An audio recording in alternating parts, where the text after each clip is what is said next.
보도의 진실과 시청자의 진심을 알아봅니다. YTN 뉴스 FM 열린 라디오 YTN. 오늘부터 진행을 맡게 된 아나운서 변지우입니다. 코로나19가 장기화하면서 많은 사람들이 우울감과 무기력함에 시달리는 코로나 블루를 경험하고 있다는데요. 그래서인지 자살 사건 관련 보도들이 잇따르고 있습니다. 하지만 보도돼선 안 되는 내용들이 여과 없이 언론을 통해 그대로 뉴스화되고 있는데요. 언택트 시대, 그 어느 때보다 미디어를 통해 달갑지 않은 정보나 굳이 알고 싶지 않은 정보를 많이 접하게 됩니다. 하지만 지킬 건 지켜야죠. 오늘 미디어 비평 이 내용 함께 확인해 보겠습니다. 자, 그럼 9월 19일 토요일 순서 바로 시작합니다.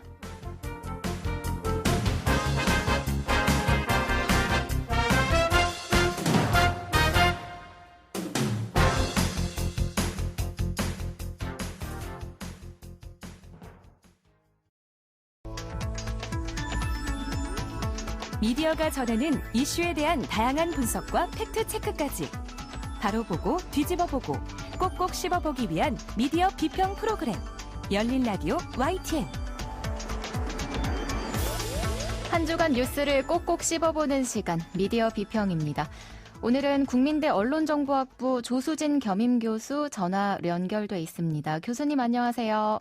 네, 안녕하세요. 네, 저는 오늘부터 진행을 맡게 된 변지우입니다. 반갑습니다. 네, 반갑습니다. 네, 잘 부탁드릴게요. 네. 자, 오늘은 어떤 내용 다뤄볼까요? 네, 최근에 코로나 블루라는 이야기들 많이 하죠. 네네. 예, 자살률을 염려하는 그런 경우들이 참 많아졌는데요. 최근에 그런데 조금 눈에 띄는 게 2030 여성에게 위험 신호가 켜졌다라는 보도들이 참 많습니다. 지난 14일 매일경제 기사에는요, 코로나 블루 극단적인 선택, 2030 세대 여성 덮쳤다라는 제목의 기사가 있고요. 네. 또 9일에는 여성 덮친 코로나, 우울 2030 극단 선택 늘었다라는 기사 등이 있습니다. 11일 한국일보 기사 내용을 보면은요, 올해 여성 자살률이 지난해 대비 3월에 17.3%, 또 4월에는 17.9%, 6월 13.6% 증가를 했고요. 이 중에서 2030 여성의 자살률이 현저히 증가했다라고 보도가 됐습니다. 예. 이게 이제 원인으로는 취업난과 집콕 생활, 집에 많이 있잖아요. 네. 네, 그리고 이제 고립감, 우울증 등이 자살 시도, 자살률을 끌어올린 요인으로 지목이 되고 있습니다. 건강보험심사평가원이라는 곳이 있는데요. 네. 거기 자료에 따르면 올 상반기 고의적인 자해로 병원 진료를 받은 건수도 지난해보다 35.9% 증가했고요. 또 연령대에서도 20대, 30대 청년층이 많다라는 통계도 있는데요. 네. 최근에 코로나19가 길어지면서 코로나 블루에 관한 문제의 심각성, 그리고 우리가 생각지 못했던 청년들의 위기 관리가 필요하다라는 생각이 좀 절실했습니다. 그렇군요. 그리고 최근에도 또 좀 눈에 띄는 기사가 있다고요? 네. 최근 걸그룹 출신 가수가 극단적 선택을 하려다가 구조됐다라는 기사가 나왔습니다. 네. 지난 9일 걸그룹 출신 20대 가수 한강 다리에서 극단적 선택 시도라는 제목의 연합뉴스 보도입니다. 연합뉴스뿐만 아니라 대부분의 언론에서 다 기사화가 됐거든요. 네, 저도 봤어요. 네, 보셨죠. 네. 그런데 이제 문제는 이 기사가 당일 네이버 포털에서 톱 기사로 다뤄졌다는 거거든요. 네. 그 톱 기사로 그렇게 노출이 되면 정말 많은 분들이 보게 되는 거거든요. 아무래도 그렇죠. 네. 근데 이제 공교롭게도 그 다음 날인 9월 10일이 세계 자살 예방의 날이었습니다. 그래서 자살 예방의 날 바로 전날 이런 기사들이 이렇게 쏟아졌는데요. 이게 이제 짧은 기사였지만 여기에 자살 시도 방법, 또 자살 시도 장소, 자살 시도 원인까지 다 다뤄지는 모습을 볼 수 있었는데요. 우리 언론이 자살 보도 준칙을 잘 지키지 않는다는 게 여실히 드러났습니다. 자살 보도 권고 기준을 제대로 이행하지 않은 자살 기사의 보도 내용은요, 자살 관련 인식에 영향을 미치게 된다라는 인천대 김은희 교수의 연구 발표가 있거든요. 그렇군요. 그러니까 이제 자살 기사의 보도량, 자살 방법 언급량, 그 다음에 자살 장소를 언급한 양, 그다음에 자살 이유 언급량이 그것과 관련된 수용자들의 검색량에 어떤 영향을 미치는지를 탐색한 건데요. 이게 굉장히 유의미하게 결과가 나왔습니다. 자살 기사 보도와 자살 검색량 간에는 그 일주일의 시차가 존재하는 것으로 나타났는데요. 그러니까 자살 기사 보도량이 증가할 경우에 일주일 내로 자살 검색량이 증가한다는 겁니다. 실제로 이런 결과가 나왔나요? 네, 이런 결과가 나왔고요. 다른 것도 마찬가지고요. 네. 그러니까 결론적으로 언론의 무분별한 자살 관련 기사 보도가 수용자들의 자살 관련 인식과 정보 탐색에 영향을 미친다는 겁니다. 그래서 미디어의 역할이 굉장히 중요한 거죠. 네, 사실 저희 이 프로그램에서도 여러 차례 이 문제에 대해서 다뤘는데 여전히 기사 보도에 있어서는 아직 좀 많이 미흡해 보이네요. 예, 그렇습니다. 그 언론 보도 준칙이라는 게 사실 있거든요. 네네. 그런데 이제 이게 지키지 않아서 문제가 되는 경우가 많은 건데요. 아마 기억하실 겁니다. 그 정의기억연대 일본군 위안부 피해자 쉼터의 고 손영미 소장 사망 소식을 전하는 언론들이 네. 그 손 소장님 자택 열쇠 구멍에 카메라를 이렇게 들이대서 집 내부를 촬영한 거 기억하시죠? 네네. 예, 그 보도가 나가고 사실 당시에도 논란이 참 많았었거든요. 그런데 이제 이 보도와 관련해서 지난달 26일 방송통신심의위원회 방송심의소위원회가 당시 그러한 보도를 한 언론사에 대해 법정 제재 주의를 의결하고요. 전체 회의에 상정했습니다. 여기 보면 뭐 TV조선, MBN, YTN도 포함이 됐습니다. 네. 이게 이제 10군데가 사실은 그렇게 촬영을 했어요. 네. 했는데 나머지는 이제 보도는 되지 않았고 네. 이 언론사들은 이제 보도까지 된 거죠. 그래서 주의를 받았는데 네. 그 해당 언론사들이 휴일 데스크니 부족했음을 인정을 하고 네. 또 방송 후에 부적절하다라고 판단해서 곧바로 삭제했다라고 밝혔습니다. 그런데 이제 이렇게 계속되는 지적 속에서도 네. 문제가 되는 이유는 네. 현장 기자들의 그 속보 경쟁의 문제점이 나온 그리고 윤리의식의 부족의 결과가 아닌가 싶습니다. 그리고 이제 이번 기회를 통해서 데스킹의 중요성도 다시 한번 생각해 봐야 할 문제입니다. 뭐 뒤늦게라도 이런 기사가 삭제된 건 참 다행이긴 하지만 좀 이런 부분에 있어서는 좀 더 경각심을 가져야 될 때가 아닌가 그런 생각이 듭니다. 자, 이번엔 다시 보기 서비스가 중단된 MBC 다큐 이야기인데요. 그 극단적인 선택으로 생을 마감한 설리 씨와 관련된 다큐멘터리죠. 네, 지난 10일에 방송된 MBC 다큐플렉스 설리 편인데요. 논란이 있었습니다.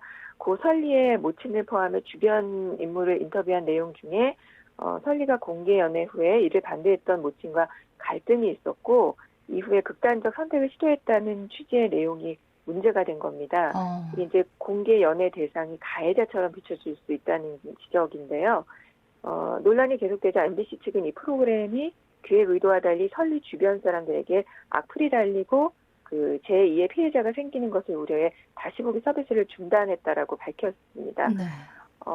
굳이 이 시점에서 왜 다시 그 문제를 아이템으로 삼았는지 조금 의문이긴 한데요. 그러네요. 예, 연예인들에 대한 자살 보도는 그리고 후속 보도를 다루는 내용들도 조금 더 신중해야 하는 거죠. 이른바 베르테르 효과라고 하죠. 그 연예인이나 유명인들의 자살을 따라하는 어떤 악영향이 또 그만큼 크지 않습니까?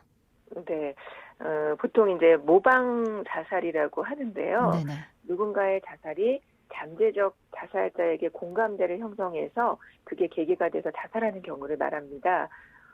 모방 자살이 이렇게 주목받는 것은 미디어를 통한 자살의 노출량과 무관하지 않다고 하는데요. 그래서 미디어에서 유명인들의 자살에 대한 노출을 신중하게 해야 하는 겁니다. 최소한으로 이제 해야 한다는 건데요. 네. 예, 이게 이제 미국의 자살 연구학자 필립스라는 학자가 있는데 1948년부터 1968년까지 뉴욕타임즈에 게재된 자살 기사를 분석한 연구가 있습니다.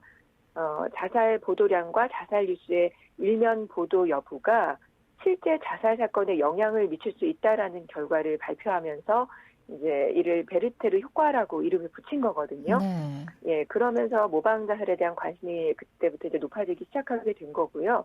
그래서 언론이 최대한 자살 보도는 자제해야 하는 겁니다. 실제로 이렇게 언론의 자살 보도와 자살 사건의 상관관계가 입증된 자료가 있는 건데 그만큼 좀 언론에서 더 신중해야겠죠. 이 네. 자살 보도 관련 기준도 있다고요? 예, 있습니다.